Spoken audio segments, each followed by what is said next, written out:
Dennis Martin, our turf grass extension specialist, has joined us again today to demonstrate how to establish cool season lawns. Thanks for joining us, Dennis. Thanks, Kim. It's great to be on the show again. Before we start with our demonstration, I was wondering if you could just review the types of grass seed that we're going to be using. Certainly. Here we're talking about perennial cool season grasses. Those consist usually of tall fescue and Kentucky bluegrass. Occasionally perennial ryegrass is used. For sites where tall fescue has worked well in the past, we continue to suggest that people go back to using a blend of tall fescues, which means 2 or more types of tall fescue varieties in the mix. On those sites where maybe they've had some problems with tall fescue, but largely it's persisted, we'd suggest they use a mix of tall fescue and Kentucky bluegrass. The tall fescue's there usually at 90 to 95% by weight, the bluegrass in there at 5 to 10% weight. And I'd just like to point out, we never suggest people use exclusively Kentucky bluegrass or exclusively perennial ryegrass as their shade-tolerant grasses.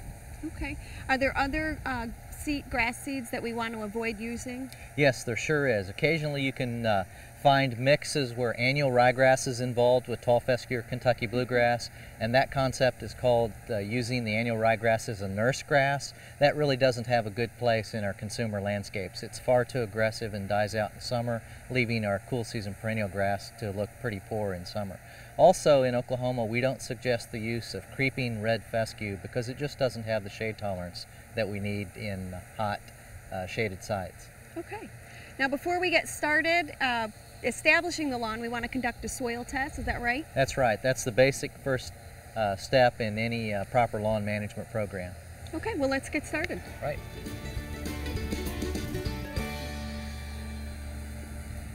Okay, Dennis, can you tell us a little bit about the purpose of the soil test here? Yes. Purpose of the soil test is to locate any problems with soil pH or soil reaction or the phosphorus or potassium present in the soil. Those are some of the nutrients that are required in the largest amount. Of course, we'll add nitrogen through fertilization, but if there's any big deficiencies or problems with soil pH, that's what the soil test will locate for us. And we want to get that soil test done 2 to 3 weeks in advance of actually renovating an area. Okay, and where do we send our soil samples? Okay, well, we want to get our soil sample bags from the county extension office, and they hold approximately a ½ pint of soil, and they have places there to indicate what soil test we're after, and we're looking for the basic soil test analysis. It's still only $10 per sample, and that's one of the best values you can have for assuring that you're going to have a good lawn management program. What we're going to do is ask you to get about 10 to 20 samples from around the lawn, compile them together, mix them up, and then put them into the approximate ½ pint bag there, and then ship them off to your county extension office. Okay, wonderful. And when we're collecting our soil samples, you want to scrape away the upper surface if there's some organic matter on top? Right. We don't want to send the thatch layer in there or a bunch of plant materials, so we want to get the top 2 to 3 inches of soil. That's where the root zone is for turf grasses and what they're actually going to experience in the way of the nutrients that they're exposed to. Okay. You want to make sure that you put your soil samples directly into the bags provided, and don't use any plastic bags because this impedes with the sampling process. Okay, once we get our soil samples back, we're ready to begin planning for lawn establishment. That's right. The county extension office will make the interpretations on the test results, and then we'll buy a fertilizer that's consistent with what those recommendations are. Okay. The process of establishment has several distinct steps to it.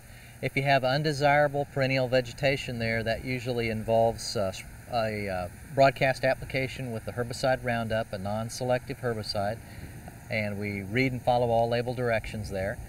Then there is a tillage step, and you do have to coordinate with what your tree and landscape system is. We don't want to damage the shallow tree roots, so you kind of read every site and find out if you can just scratch the soil surface or whether you can do a tillage to about 4-inch depth. 4-inch depth would be ideal, but we don't want to damage the tree roots.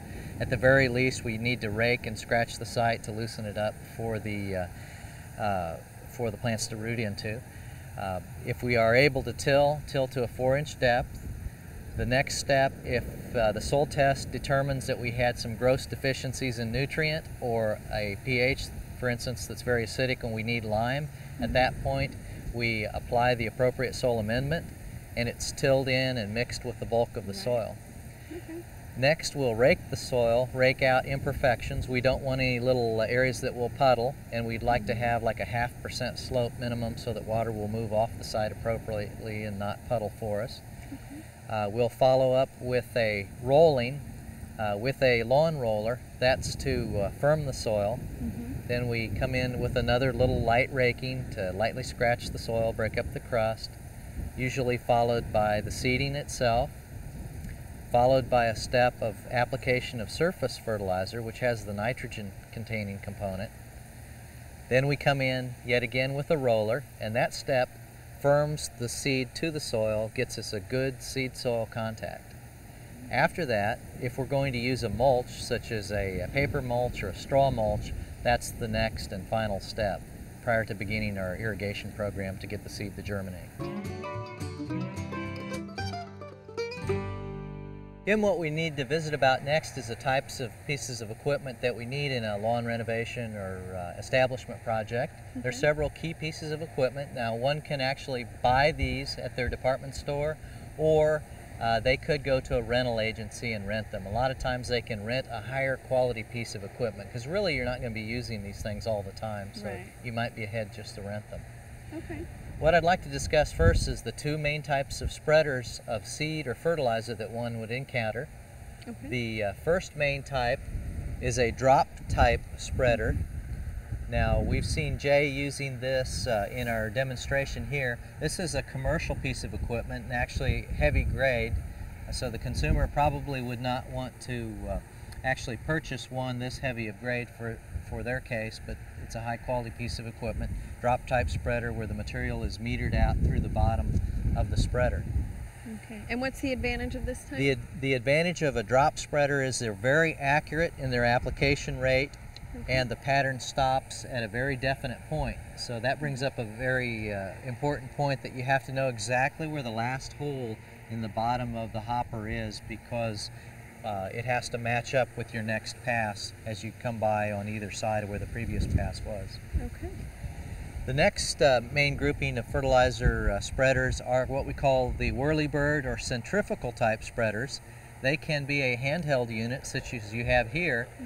The benefit of the handheld centrifugal is that it allows you the maximum in maneuverability in a tight landscape.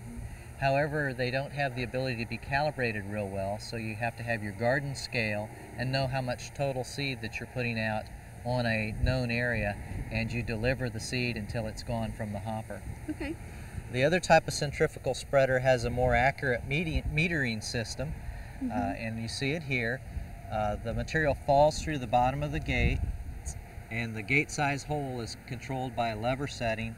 It then hits a spitting plate, very much like the handheld centrifugal, and it's thrown out to either side and center. Now, this allows you to finish an area very, very quickly.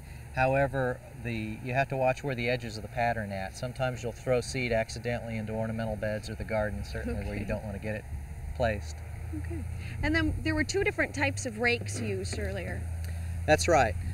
Here is the garden type rake that I'm holding. I like to use these for when I'm bringing a large amount of soil over and trying to fill imperfections. But this really isn't a final surface device. What you're holding there is the light tined rake, and I like that for the final detail work of the site. It doesn't move a lot of soil, but it takes care of slight imperfections, and it's also a good incorporation rake to be used in establishment. Okay. And this is the last piece of equipment we use? Yes, this is a lawn roller, and it's not used very often, and usually these can be rented from a local rental agency, but it's good for firming the soil, for good seed soil contact, and that's about all we ever use it for in a lawn establishment situation. Okay. Well, thank you very much for joining us and demonstrating how to seed our cool season lawns. Thank you.